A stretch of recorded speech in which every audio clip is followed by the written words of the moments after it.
Hi friends, ഇന്ന് Mathrubhumi news paper report ചെയ്യുന്നു. +2 physics പരീക്ഷ കുട്ടികളെ വലച്ചു.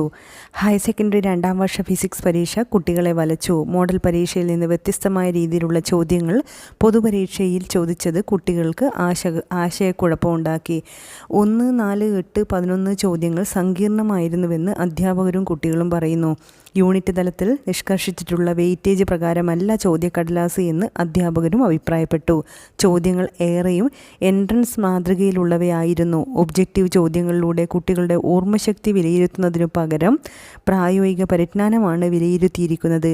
ചോദ്യഘടനാ മാറ്റത്തെക്കുറിച്ച് മുൻപ് നടന്ന അധ്യാപക പരിശീലന വേളയിൽ അറിയിപ്പ് നൽകിയിട്ടില്ലെന്ന് അധ്യാപകർ പറയുന്നു. നഴ്സിംഗ്, എഞ്ചിനീയറിംഗ് പ്രവേശനത്തിന് ഹയർ സെക്കൻഡറിയിലെ 2ാം വർഷ ഫിസിക്സിൻ്റെ മാർക്ക് കൂടി പരിഗണിച്ചാണ് റാങ്ക് ലിസ്റ്റ് ഇടുന്നത്.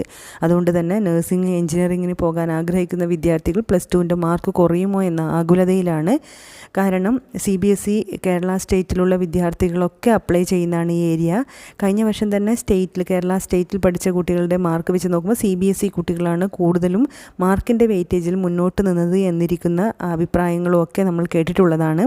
ആയിടെയാണ് ഫിസിക്സിൻ്റെ മാർക്ക് ഇപ്പോൾ കുറഞ്ഞു പോകുമോ എന്ന ആകുലതയും കുട്ടികൾക്ക് വന്നിരിക്കുന്നത്. അതായത് ഫിസിക്സിൻ്റെ ചോദ്യപേപ്പർ ബുദ്ധിമുട്ടായപ്പോൾ.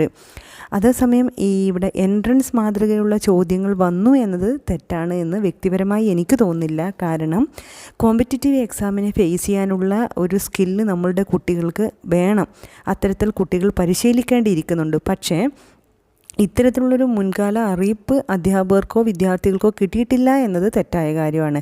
പക്ഷേ എൻ്റെ ഒരു വ്യക്തിപരമായ അറിവ് വെച്ചുകൊണ്ട് കഴിഞ്ഞ അധ്യാപക പരിശീലനം മുതൽ തന്നെ അതായത് എൻട്രൻസ് മാതൃകയിൽ അല്ലെങ്കിൽ CUET പോലുള്ള കോമ്പറ്റിറ്റീവ് എക്സാമിനെ ഫേസ് ചെയ്യാനുള്ള സ്കില്ല് നമ്മുടെ കുട്ടികൾക്ക് ഡെവലപ്പ് ചെയ്യണം എന്നുള്ള ചർച്ചകൾ നടന്നതായിട്ടൊക്കെ അറിവിലുണ്ട്. അപ്പോൾ അതൊക്കെ മാറിയ രീതിയിലാണോ ഈ ക്വസ്റ്റ്യൻസ് വന്നിരിക്കുന്നത് എന്ന രീതിയിലാണ് ഇപ്പോൾ വാർത്ത കാണുന്നത്. എന്തായാലും ഇവിടെ ഒരു ആശയക്കുഴപ്പമുണ്ട്. ഫിസിക്സ് എക്സാം ടഫാണ് എന്ന കാര്യത്തിൽ കുട്ടികളെല്ലാവരും ഒന്നിച്ചു പറയുന്നുണ്ട്. ടഫാണ്, അതിൽ സംശയമില്ല. ഫിസിക്സ് എക്സാം ബുദ്ധിമുട്ടുള്ളതായിരുന്നു. പക്ഷേ മോഡൽ ഇതുപോലെയല്ല. മോഡൽ സിമ്പിളായിട്ട് ഇത് ടഫായി എന്ന രീതിയിലാണ് ഇപ്പോൾ മനസ്സിലാവുന്നത്. അത് കുട്ടികൾക്ക് ഒത്തിരി വിഷമം ഉണ്ടാക്കിയിട്ടുണ്ട്. കുട്ടികൾക്ക് ബുദ്ധിമുട്ടുണ്ടായിരുന്നു എക്സാം, കുട്ടികൾ വിഷമത്തിലാണ് എന്ന കാര്യത്തിൽ ഒരു സംശയമില്ല. പക്ഷേ ക്വസ്റ്റ്യൻ എൻട്രൻസ് മാതൃകയിലുള്ളതായിരുന്നു എന്നതൊരു തെറ്റായ കാര്യമാണെന്ന് എനിക്ക് തോന്നുന്നില്ല. കാരണം അത്തരത്തിലുള്ള ക്വസ്റ്റ്യൻസ് നമ്മൾ പ്രിപ്പയർ ചെയ്യേണ്ടതും അല്ലെങ്കിൽ പ്രാക്ടീസ് ചെയ്യേണ്ടതും അത്യാവശ്യ കാര്യമാണ്.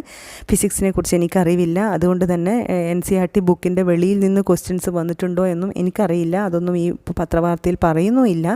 എങ്കിലും കുട്ടികളുടെ വിഷമം മനസ്സിലാക്കുന്നു. അവർക്ക് നല്ല മാർക്ക് കിട്ടത്തക്ക വിധത്തിൽ ഇനിയുള്ള നടപടികളൊക്കെ ഉണ്ടാവട്ടെ എന്ന് നമുക്ക് പ്രാർത്ഥിക്കാം, കാത്തിരിക്കാം. എന്തായാലും മാതൃഭൂമി ന്യൂസ് പേപ്പർ റിപ്പോർട്ട് ചെയ്തിരിക്കുന്ന കാര്യമാണ് ഞാൻ ആദ്യം വായിച്ച് കേൾപ്പിച്ചത്. അതോടൊപ്പം എൻ്റെ അഭിപ്രായങ്ങളുമാണ് പറഞ്ഞത്. ഇനിയുള്ള എക്സാമിന് നമുക്ക് നന്നായിട്ട് പ്രിപ്പയർ ചെയ്യാം. ടെക്സ്റ്റ് ബുക്കിന് NCERT ബുക്കിനെ ബേസ് ചെയ്തിട്ട് നിങ്ങൾ പഠിച്ചു തുടങ്ങുക. പിന്നെ ഒബ്ജക്റ്റീവ് ടൈപ്പ് ആകുമ്പോഴേ എൻട്രൻസ് മാതൃകയുള്ള ചോദ്യങ്ങൾ പ്രിപ്പയർ ചെയ്യുന്നത് നമുക്ക് നല്ലത് തന്നെയാണ്. കാരണം നമ്മൾ കോമ്പറ്റിറ്റീവ് എക്സാം ഫേസ് ചെയ്യേണ്ടവർ തന്നെയാണല്ലോ. അപ്പോൾ ഈ ഫിസിക്സ് എക്സാം ഒരു എക്സ്പീരിയൻസായി എടുത്തുകൊണ്ട് ഇനിയുള്ള എക്സാമിന് വേണ്ടി പ്രിപ്പയർ ചെയ്യുക. തീർച്ചയായിട്ടും ഇത്തരത്തിൽ ഒത്തിരി അഭിപ്രായങ്ങൾ വന്ന അവസ്ഥയിൽ ആൻസർ ക്യൂ ഒക്കെ പ്രിപ്പയർ ചെയ്യുമ്പോഴത് അധ്യാപകർ പരിഗണിക്കുമായിരിക്കും. നമ്മുടെ മാർക്കിൽ വലിയ കുറവുണ്ടാവില്ല എന്ന് നമുക്ക് പ്രതീക്ഷിക്കാം, പ്രാർത്ഥിക്കാം. നല്ല മാർക്കിനായി ഇനി കാത്തിരിക്കാം. അടുത്ത എക്സാമിന് നന്നായി പ്രിപ്പയർ ചെയ്യാൻ നമുക്ക് സാധിക്കട്ടെ. Wish you all the best. God bless you.